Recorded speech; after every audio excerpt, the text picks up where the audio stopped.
Hey, what's going on, everyone? It's LJ, and it's that time again, but without any special effects, without any magic or trickery of any kind. It's time for a good old-fashioned rock and metal update!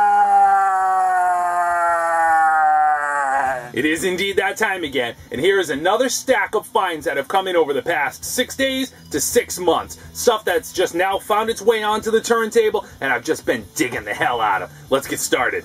And so let's just get started with an album I was sure I would never have in the collection. And had it not been for the help of fellow YouTube vinyl community member Renee over in Spain, whose channel is Hulspa Metal, which you should check out, I never would have added Iron Curtain's second album, Jaguar Spirit. Absolutely phenomenal new wave of traditional heavy metal from Spain. Just check out the inserts this album came packed with. Over the top. Inserts, posters, inlays, you name it. Packaging done right. It came on blue vinyl and was released on Heavy Forces Records. A very, very short print run. But this album is just like their first one. I mean, you are strapped into the cockpit. You're headed into the dogfight. It is just outstanding Motorhead-style delivery, but with more melody than a Motorhead type of new wave of traditional heavy metal.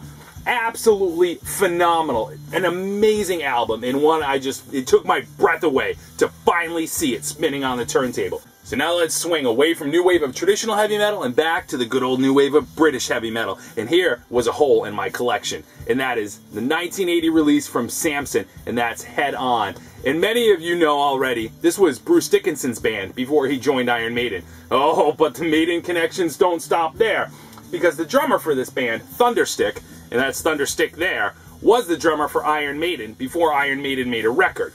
And Clive Burr, who was the first drummer professionally for Iron Maiden, which they recorded with, was at one point the drummer for Samson. So they kind of flip-flopped. And there's also a Steve Harris penned track on here from Iron Maiden. And then, of course, Bruce, as he was known at the time, Bruce Dickinson, would go join Iron Maiden.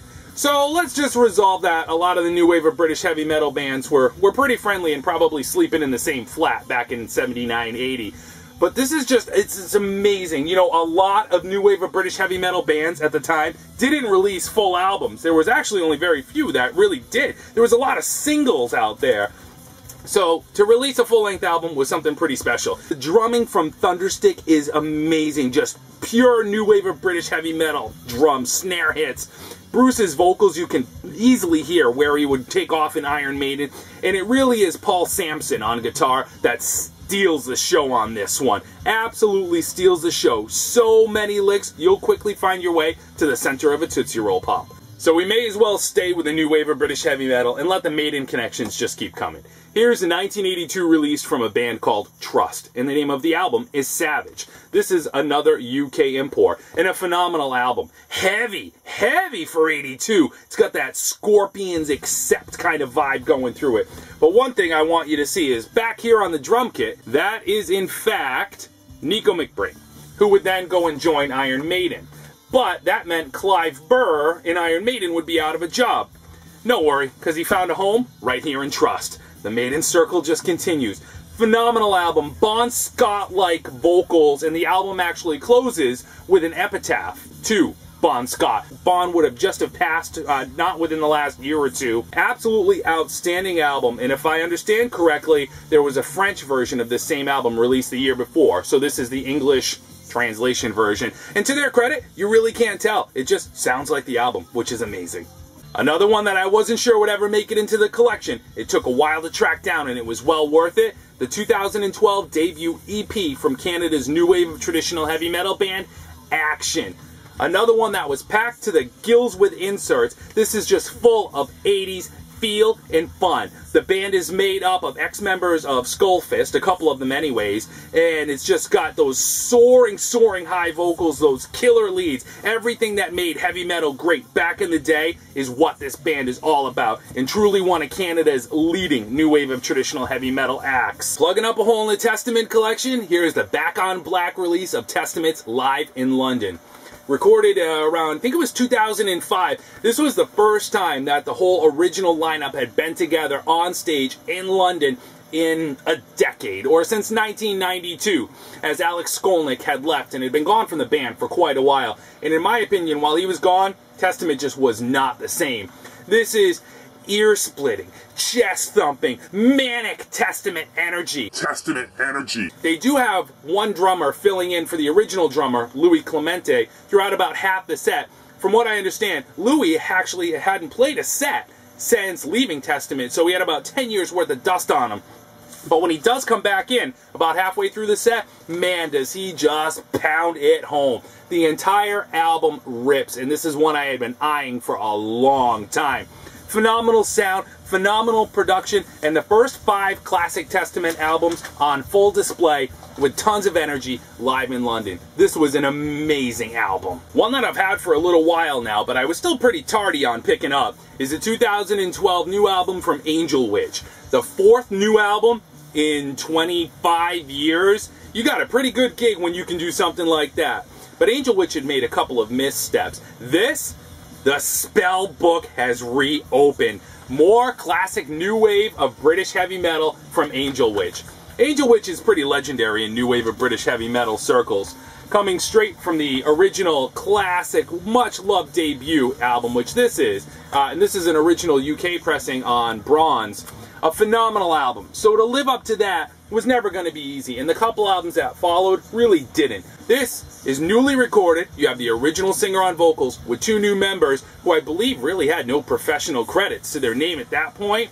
It didn't matter. It did. As soon as the needle sets down on Dead Sea Scrolls, which is a great track to check out, you know you're in for one hell of a ride. This is a 2 LP set on red vinyl. The only fault I have with it, it's 45 RPM, so you've got 2 songs per side, which means you're flipping it constantly, and that definitely wasn't necessary. Fortunately, the music more than makes up for it. It doesn't sound like a classic new wave of British heavy metal band recording a modern album. It sounds like this thing is being cut in '81. Absolutely amazing. If you're a fan of Angel Witch or real true new wave of British heavy metal, you've got to seek out a copy of this.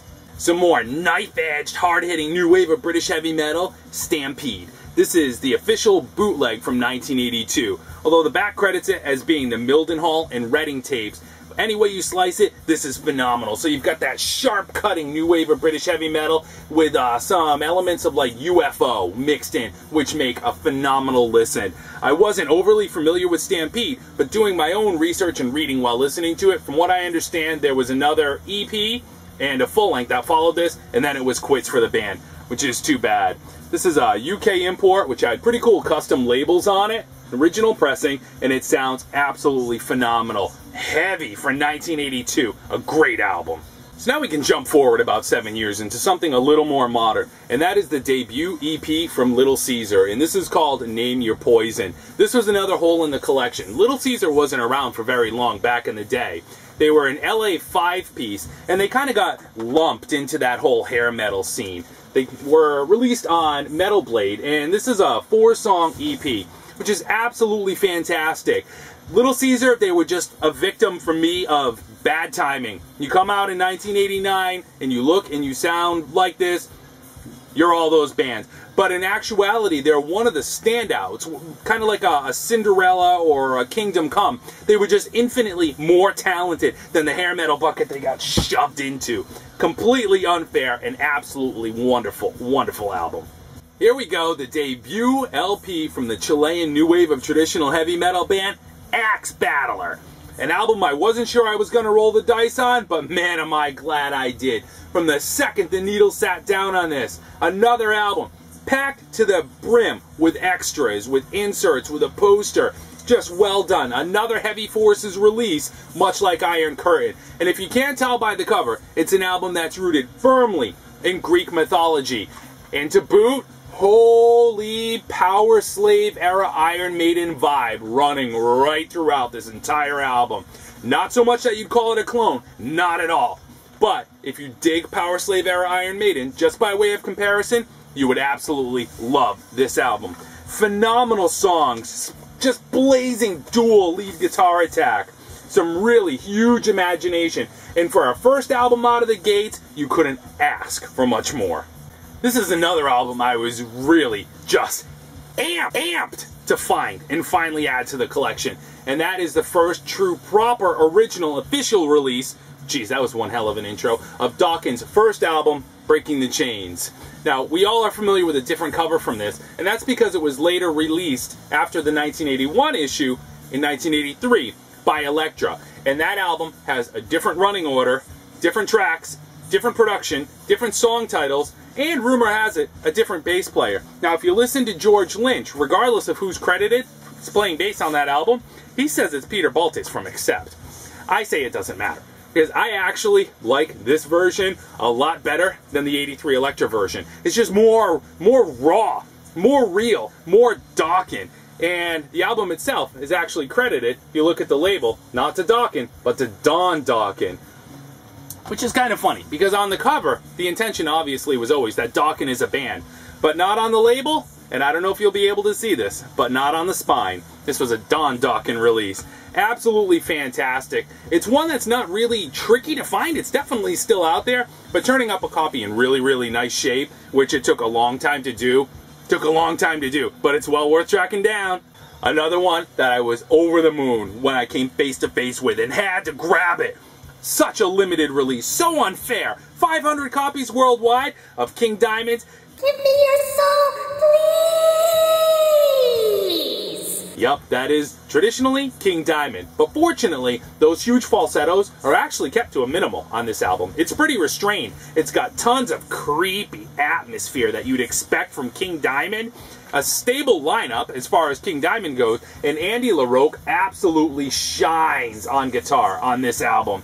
This is simply fantastic. It came on, I guess you'd call this ice vinyl, whatever. This is why I can't do colored vinyl. Ice marble, iceberg, Norwegian vinyl, whatever. Just an absolutely phenomenal King Diamond release. You know, King has done some really, really iffy stuff in the last 10, 15 years or so, but this one is just amazing. It's solid. If you dig King Diamond from the early days, you'll definitely feel right at home here. Just give the man your soul.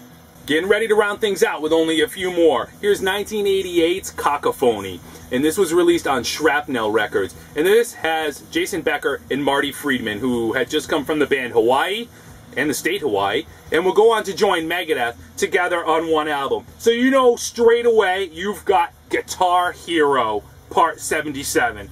And that's exactly what this album is, and that is exactly this album's biggest fault. It's not bad. It's got decent vocals, but as you'd expect, the real problem is you've got 557 albums worth of guitar riffs compressed onto two sides of wax. And for that, it can be a little disjointing. They're just kind of constantly taking off in different directions. It's not bad. It's just not an absolutely amazing record. It's definitely one worth picking up and listening to, especially for the Marty Friedman factor, because right after this, immediately after this, he landed in Megadeth, and we all know how amazing his work is there. So this is kind of proof positive that when you stick two amazing guitar players into one room, it's nothing but a pissing contest. Here's one of the many side projects from Municipal Waste bassist Ryan Waste, and that is Vulture. This came in probably 6 or 7 months ago, but I've really just had a chance to spin it a few times only recently. This is a high roller release, so you know right away it's packed with extras. You've got a poster, a heavy card insert, heavy cardstock cover. It's really just an absolutely well-packaged album, like you'd expect from high roller. It came on yellow vinyl, so we might as well just start calling this update the colorful update, because that's truly what it's been. This, Ryan and crew, they're from the Pennsylvania, D.C. area, so they've got kind of that same area vibe. It's more raw, it's more gritty, it's more October 31, it's just more real. It's a truly phenomenal album. Ryan is just involved in so many side projects. I don't know if we'll ever see another album from Vulture, but I hope we do. And just look at that Mad Max-inspired cover, and you know what kind of a ride you're in for. You're going to get your ass kicked. Now, from 1986, here is the first full, live, and only release from the Cherry Bombs. Speaking of side projects, this was members of Hanoi Rocks, The Clash, Lords of the New Church, and Generation X. Collectively, they found themselves a girl sitting on a bar stool and decided to make a live album. Alright, it's not that bad. Actually, it's a really, really good album. Vocally, it's a little weak. There's your singer right there. But again, when you have members of those bands just jamming away, you're in for a hell of a ride. This is a French pressing on High Dragon. And this one, I want to say it really surprised me, but it really didn't. Because with band members from those bands, you knew what it was going to be. So it was all just a question of the singer. And so if you did kind of that Runaways, Soraya, Sandy Soraya kind of vibe in front of and leading those types of musicians, you're going to love this album. It was absolutely well worth picking up. I was really, really impressed with it. Fantastic. And that's it for this update. Thanks everyone for tuning in. Feel free to leave a comment below if you have one, and I'll catch you guys in the next update. Later.